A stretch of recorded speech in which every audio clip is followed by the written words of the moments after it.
Welcome to another quiet journey through the slower pages of history. Tonight, we step inside the cloisters of medieval monasteries, those cold, echoing sanctuaries where men sought to live closer to God by withdrawing from the noise of the world. Within walls of gray stone, time itself seemed to move differently. The hours were not measured by clocks, but by bells, tolling softly through mist and prayer. The life of a medieval monk was a rhythm of silence and ritual, of candles flickering over parchment, of hands chapped by winter, of voices murmuring ancient psalms. To many, such a life might appear empty, stripped of comfort, color, and ambition, but to the men who lived it, that emptiness was everything. It was space, sacred space, in which to listen.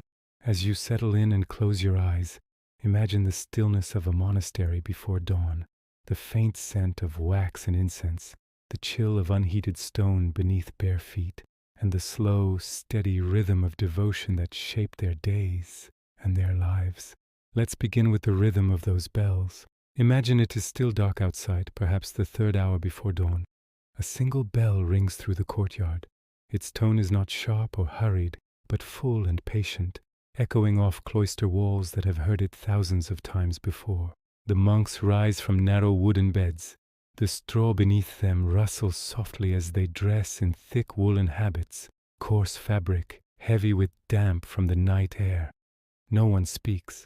There are rules about speech, or rather, about silence. In most monasteries, especially those following the rule of Saint Benedict, words were used sparingly. To speak was to risk distraction, and distraction was the enemy of contemplation. They walk slowly through stone corridors, guided by the dim flicker of oil lamps. Their sandals make a faint rhythmic sound, leather on stone, like the soft beating of a heart. Outside, the wind moves through the cloister garden, stirring the herbs that grow there. Lavender, sage, a few wintering cabbages. All else is still. In the chapel, candles burn low. The monks take their places in the choir stalls, each man in his accustomed seat, each motion practiced until it becomes part of muscle memory, a kind of bodily prayer. Then they begin to chant. The sound is neither music nor speech. It is something in between, a thread of human voice that rises and falls in perfect unison. No instruments, no harmony. Just the soft vibration of breath shared among brothers. This is matins, the night office. For some orders it began at midnight, for others closer to dawn. It is the first of 8 daily services, each one marking a turn in the day, as if time itself were being sanctified through repetition. After matins came lauds, the praise of morning light.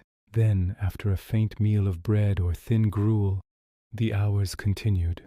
Prime, terce, sext, none, vespers, and finally, compline. The bells marked them all, tolling gently across the fields beyond the walls. These sounds were more than signals. They were the pulse of monastic life, the heartbeat of an entire community. To hear them was to remember one's place in time, in prayer, and in purpose. Between services, the monks returned to their tasks. Some tended the gardens, digging in quiet concentration. Others copied manuscripts in the scriptorium, bent over wooden desks, dipping quills into ink. The light came only from narrow windows, and in winter it was scarce. But they worked patiently, believing that each letter, each line was an offering, a form of worship through discipline. Meals were eaten in silence. A single monk, appointed as reader, would stand before them and read aloud from Scripture or from the lives of the saints. The sound of his voice, slow and measured, filled the hall. Wooden spoons clinked softly against earthen bowls. Steam rose from simple broths, lentils, barley, sometimes beans, while the words continued, flowing steadily above the faint sounds of eating. After the meal, there was a brief walk in the cloister. Monks were encouraged to move in meditation, not idly, but reflectively. The mind still turned inward. Then came manual labor, prayer again, and rest. And so it went, day after day, year after year. a circle of time that seemed almost unchanging. To an outsider, it might appear monotonous, but to those within, that monotony was the point. It was a rhythm that allowed the mind to grow still, like water settling after a storm.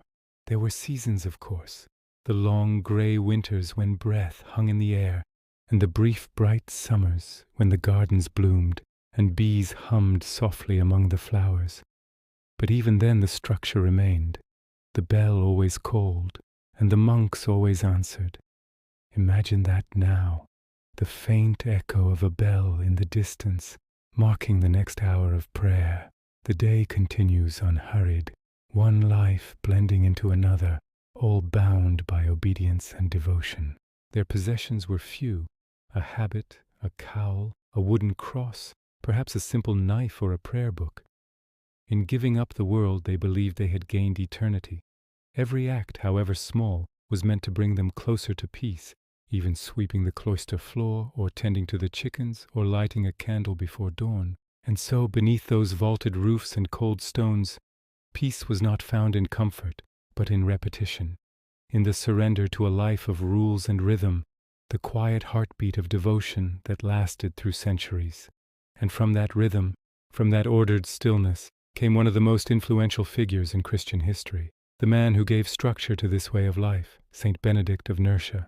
The sound of that distant bell fades into the soft hush of the Italian hills, a landscape of pale olive trees and rough stone, where long before the great cathedrals were built, a solitary young man began to seek silence.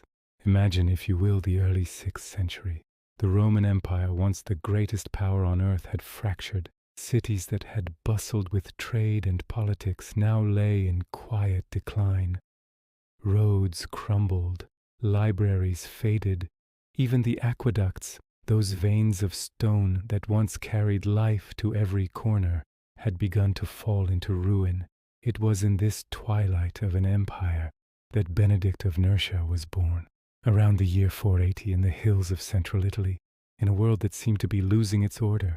As a young man, Benedict was sent to Rome to study, but the city as he found it was not what it had once been. There was chaos in its streets, moral and social decay, loud and tempting in its indulgence, and so quietly he turned away. He left behind the comfort of his family and education and went to live alone in a cave above the Anio Valley, near a small town called Subiaco. For 3 years he lived there in solitude. The cave was narrow and cold, food was scarce, a few crusts of bread lowered to him by a kind hermit. The world above moved on, but Benedict remained still.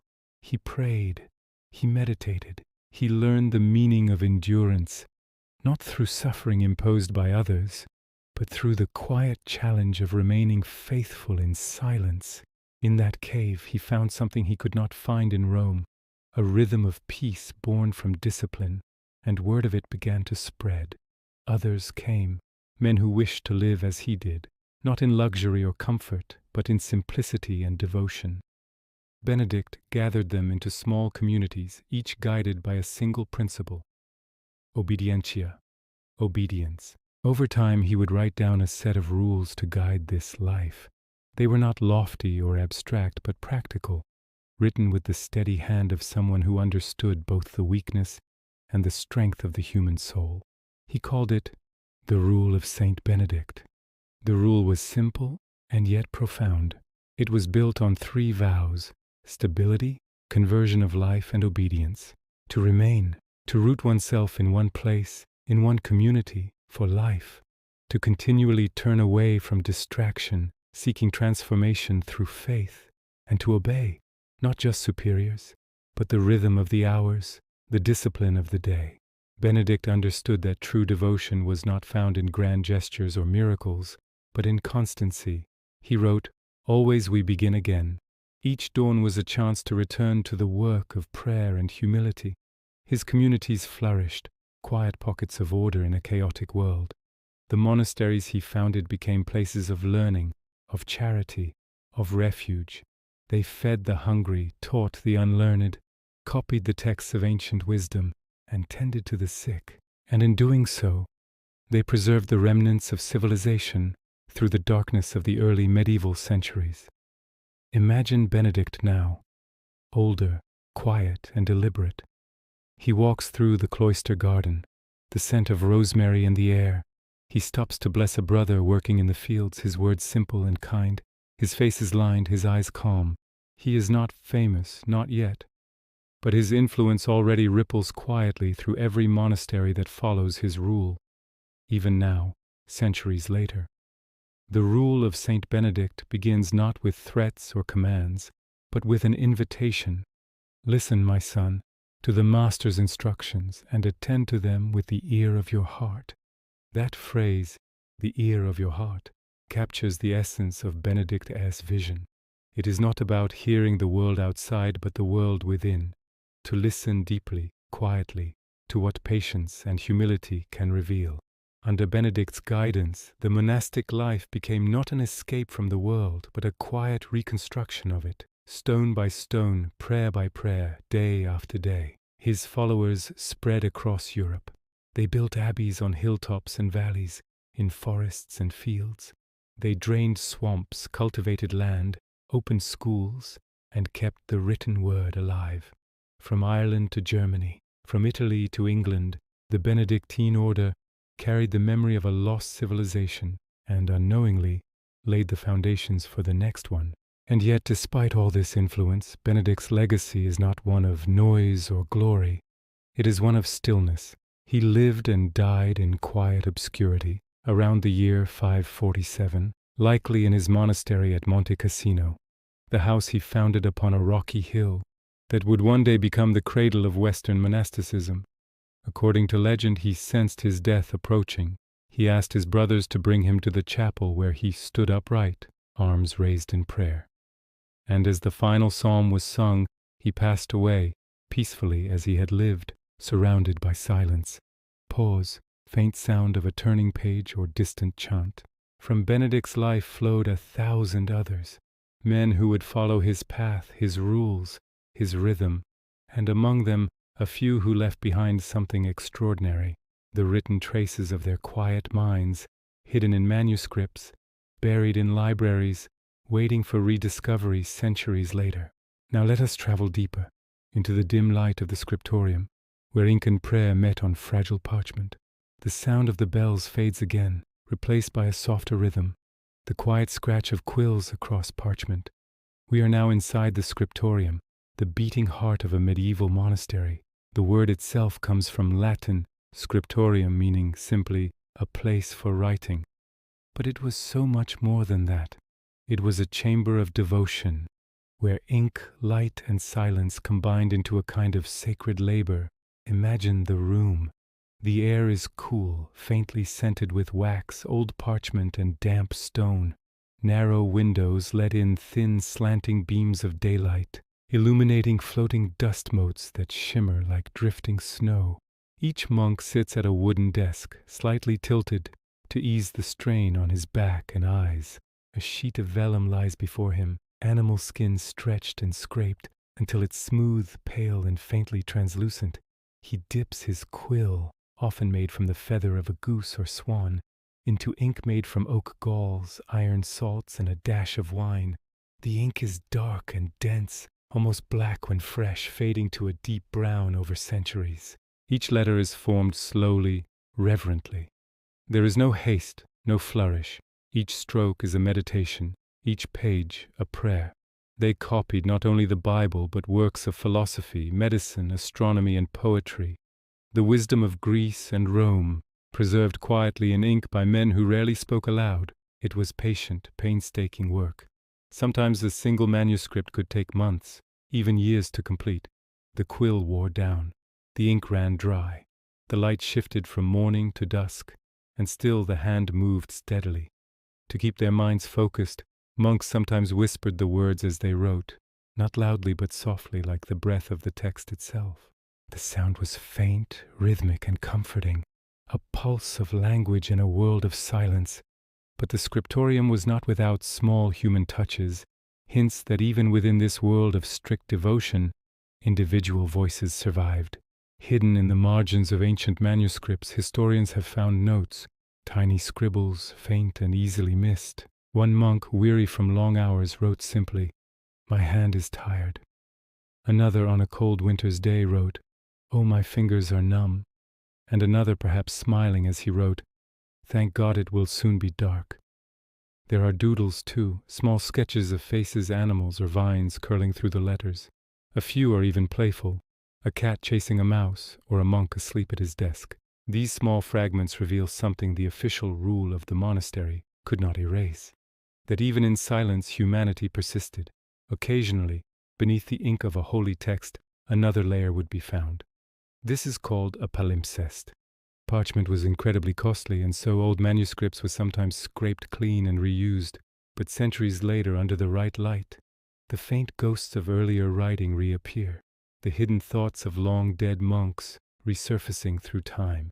And there were secrets within the ink itself. Recipes for color were closely guarded. Deep blues were made from lapis lazuli, imported all the way from Afghanistan. Reds came from crushed insects and greens from verdigris. To a monk, these pigments were not mere materials. They were sacred, the tools of revelation.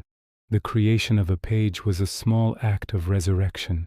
Words reborn, truth preserved for all time. In the dim quiet, imagine one monk pausing, stretching his aching fingers. He looks at the page before him, at the elegant Latin lines, and perhaps allows himself a small thought, that the world beyond the monastery walls has forgotten much, but that here, within these stones, memory endures.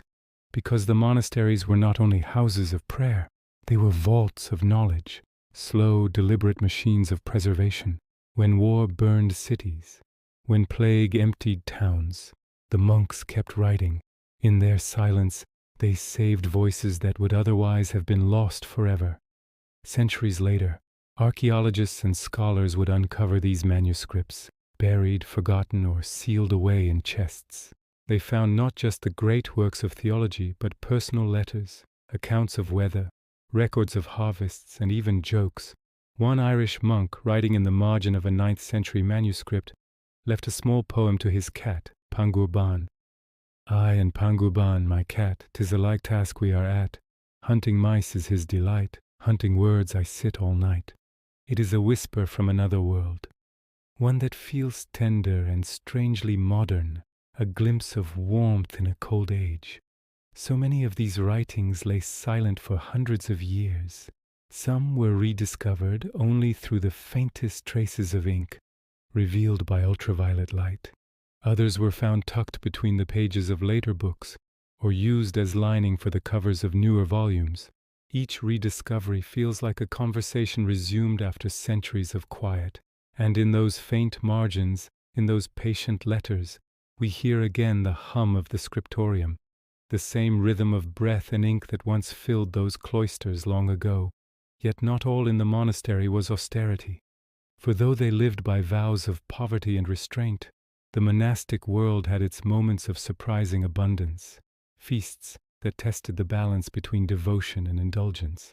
Now, as we leave the cool silence of the scriptorium behind, we step into the warmth of the refectory, where the air is thick with the scent of bread, cheese, and slow-cooked stew. The final segment of our journey, the feasts of the abbots, awaits. The sound of the quill fades, replaced by a new rhythm, the low murmur of monks gathering in the refectory. A long hall lined with benches, high, narrow windows admitting pale afternoon light. The scent of baking bread drifts through the air, simple but rich. The silence is not complete now. There is movement, the gentle clatter of bowls, and the shuffling of robes. It is time for the evening meal. For all their vows of poverty and simplicity, monasteries were not without comfort. Indeed, in an age when much of Europe was poor, hungry, and cold, the monks, in their careful obedience, often lived better than many peasants who worked their lands. This was not hypocrisy, not exactly. The rule of Saint Benedict permitted food, permitted warmth, permitted wine, in moderation. But moderation is a wide field, and in that quiet space between necessity and indulgence, a small human softness crept in. Imagine the table, long planks of oak, smoothed by centuries of use. At one end sits the abbot, the father of the community. Before him, a bowl of soup, dark with lentils and barley, a hunk of bread, a small piece of cheese, all ordinary, all humble. And yet, in some monasteries, there were feasts far grander than these. The feast of the abbot was a day when simplicity gave way, if only for a moment, to abundance. The kitchens came alive, fires burning bright, pots simmering, the smell of roasted meats filling the air. In some great abbeys, fish was brought from distant rivers, wine poured from heavy casks, and the tables adorned with candles and herbs. Even those bound by silence allowed themselves small gestures of pleasure, a nod, a faint smile, a slower savoring of each bite. It was not gluttony, not in their eyes. It was gratitude, a celebration of God's provision, an acknowledgement of the rare sweetness of life within walls of discipline. Monks, it must be remembered, were not ascetics in the desert. They were farmers, scholars, administrators, and often their abbeys were rich. The estates of Cluny, for instance, stretched across regions, supporting hundreds of men in prayer. The wealth of the monastery, though not owned by individuals, was substantial. Gold chalices, embroidered vestments, illuminated manuscripts, all made in the name of devotion, yet reflecting the quiet paradox of their lives. The kitchens of these places were complex, too, early laboratories of cooking and preservation. Monks brewed beer, made cheese, baked bread, and even developed recipes that survive to this day. They cultivated herbs not only for medicine but for flavor: thyme, sage, mint, parsley. In some records there are hints of cakes made with honey and dried fruit for feast days. And so, while the outside world endured famine or plague, within monastery walls there was often a steady comfort, not luxury exactly, but a sustained, careful abundance, a form of quiet endurance through nourishment. Imagine the evening now, the long tables lit by candles, their flames flickering in draughts of cool stone air. The monks sit, their hands folded as one brother rises to read aloud, perhaps from the Psalms or the lives of saints. His voice, slow and deliberate, drifts through the room, mingling with the faint clinking of spoons and bowls. No one speaks, but everyone listens. The words weave through the meal like a thread of thought, binding them together in rhythm and purpose. It is an act of communion without conversation, a shared silence that feels full, not empty. After the meal, they rise as one. The abbot gives a small blessing. The dishes are cleared, and soon the refectory is empty again, its echoing quiet restored. In some abbeys, after supper, a monk might slip away to the garden for a moment of solitude. The night air is cool. The sky, endless and dark, stretches above the tower where the bell hangs silent until dawn. He stands still, feeling the calm of his world, the ordered rhythm of prayer, labor, and rest. Perhaps he thinks of the world beyond the walls, the noise, the war, the endless striving. Perhaps he feels a quiet gratitude for his monotony, for the safety of the rule, for the peace that comes through repetition. And as the stars brighten above, he returns indoors to Compline, the final prayer of the day. In the chapel the candles burn low. Their light glows softly on faces bowed in silence. The chant begins, slow, deep, resonant. The final words fade into the stillness. In peace I will both lie down and sleep. And so ends another day in the monastery, indistinguishable from the one before and the one after. But in that sameness lies the secret of endurance, a peace that asks for nothing, promises nothing, yet offers rest through the quiet surrender of self. As the echoes fade, we step back from the cold stone corridors, from the quiet gardens, from the pages of ink and prayer, back into the comfort of the present. The monks of the Middle Ages lived lives that, to us, might seem unbearably monotonous. The same prayers, the same meals, the same sounds, the same duties. Yet through that repetition, they found peace, not the peace of leisure, but the peace of order. Their world was one of rhythm, of bells marking the passing of time, of hands working, of voices chanting in unison. They did not seek excitement or novelty. They sought stillness, and in that stillness they found meaning. When you think of them, these quiet men who rose before dawn and slept beneath stone, remember that history often moves not only through battle and kings, but through silence, through those who, by doing the same thing every day, preserve the fragile memory of civilization. So as you lie now in your own silence, perhaps with the hum of the world fading softly in the distance, breathe deeply and imagine that quiet monastery once more, the faint toll of the bell, the cool scent of stone and wax, and the gentle rhythm of peace and monotony, a reminder that even in stillness, life continues. Thank you for watching, and be sure to subscribe for our next journey.